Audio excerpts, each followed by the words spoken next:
이재명 민주당 대표는 현행 5년 단임제에서 대통령 취임 직후부터 레임덕이 시작돼 개헌은 필요하다면서도 지금은 내란 종식이 먼저라고 못 박았습니다. 민주주의 발전시키는 것도 중요합니다. 그러나 지금 당장은 민주주의의 파괴를 막는 것이 훨씬 더 긴급하고 중요합니다. 개헌을 위해선 국민투표가 필요한데 이미 헌법 불합치 결정을 받은 국민투표법 개정도 물리적으로 쉽지 않다고 설명했습니다. 현행 국민투표법으로는 사전투표가 불가능하고 국내에 주민등록이나 주소가 없는 재외국민은 투표할 수가 없어 법을 개정해야 하지만 시간이 넉넉지 않다는 겁니다. 선관위는 원활한 국민투표를 위해선 오는 15일까지 법을 개정해야 한다는 입장을 밝힌 상태입니다.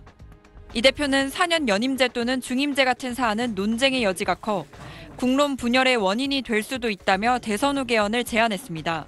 복잡한 문제들은 각 대선 후보들이 국민에게 약속을 하고 대선이 끝난 후에 최대한 신속하게 개헌을 그 공약대로 하면 될 것 같습니다. 국민투표법 개정과 양당 합의를 전제로 5.18 정신을 헌법 전문에 수록하고 개헌 요건을 강화하는 개헌은 가능하다고 여지를 열어뒀지만 권력구조 개편을 위한 개헌 투표를 대선과 동시에 하자는 우원식 국회의장의 제안은 사실상 거부한 걸로 해석됐습니다. 이 대표는 지난 20대 대선에서 대통령 임기 4년 중임제 등을 공약으로 제시한 바 있습니다. 국민의힘은 개헌 논의를 정치 공세로 몰아가며 본질을 흐리는 건 시대적 요구를 외면하는 것이라고 이 대표를 비판했고 우 의장은 개헌은 정당 간 합의하는 만큼 하면 된다면서 국민투표법 개정부터 서두르자고 밝혔습니다. SBS 박예린입니다. 우원식 국회의장은 예정에 없던 기자회견을 열고 이번에 치러질 제21대 대통령 선거일에 권력구조 개편을 포함한 개헌 국민투표를 함께 진행하자고 제안했습니다. 새 대통령의 임기가 시작되기 전에 물꼬를 터야 합니다. 개헌 방향성이 가장 명료해진 지금이 개헌을 성사시킬 적기입니다. 개헌에 앞서 헌법재판소가 헌법 불합치 판정을 내린 국민투표법을 고치고 국회 내 개헌특위도 구성하자고도 덧붙였습니다. 우 의장의 대선과 개헌 국민투표 동시 실시 제안에 민주당은 당 지도부 차원에서 개헌에 대한 논의가 진행될 거란 원론적 반응을 보였습니다. 국민의힘은 개헌 필요성엔 공감하면서도 당내 개헌특위에서 논의를 거친 뒤 당의 입장을 정할 것이라고 밝혔습니다. 이재명 민주당 대표와 김문수 고용노동부 장관을 제외한 다른 대선 주자들은 상대적으로 개헌에 적극적인 편입니다. 김동연 경기지사, 오세훈 서울시장, 한동훈 전 국민의힘 대표, 홍준표 대구시장은 4년 대통령 중임제 개헌을 생각하고 있습니다. 홍 시장을 뺀 다른 3명은 차기 대통령 임기를 3년으로 줄이자는 쪽입니다. 김경수 전 경남지사는 계엄 조항 개정 등 원포인트 개헌을, 김부겸 전 총리는 분권형 개헌을 각각 언급한 바 있습니다. 반면 김문수 장관은 개헌에 신중해야 한다는 입장입니다.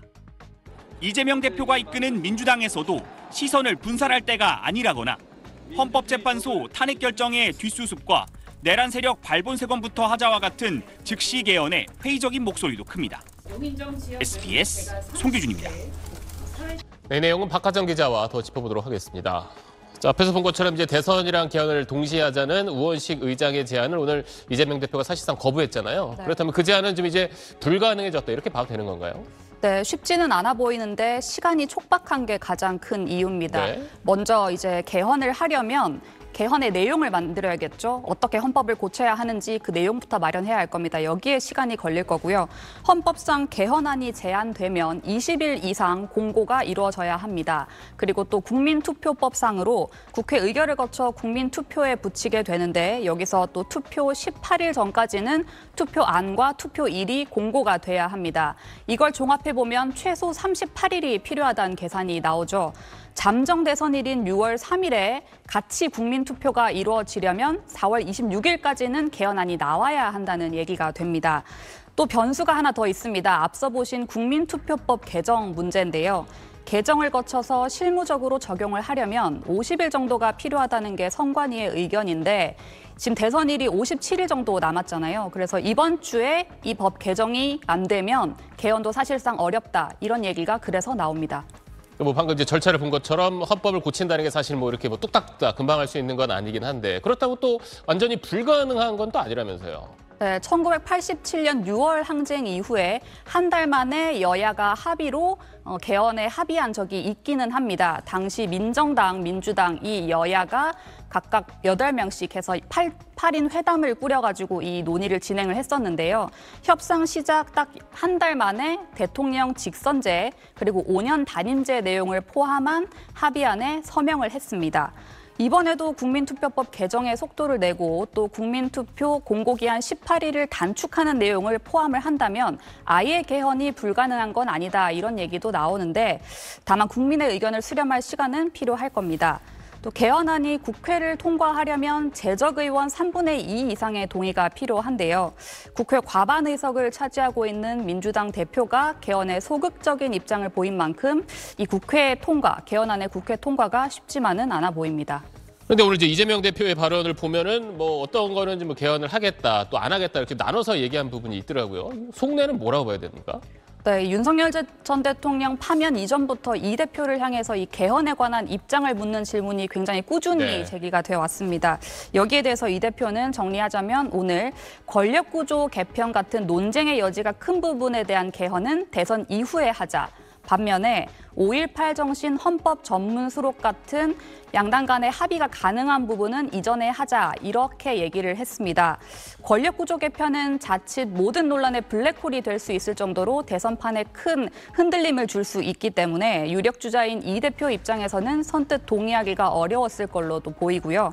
반면에 다른 주자들이 잇따라 개헌을 압박하는 상황에서 개헌에 반대하는 건 아니라는 입장을 또 전할 필요가 있었다 이렇게 판단한 걸로도 풀이가 됩니다. 네, 알겠습니다. 지금까지 정치부 박하정 기자였습니다.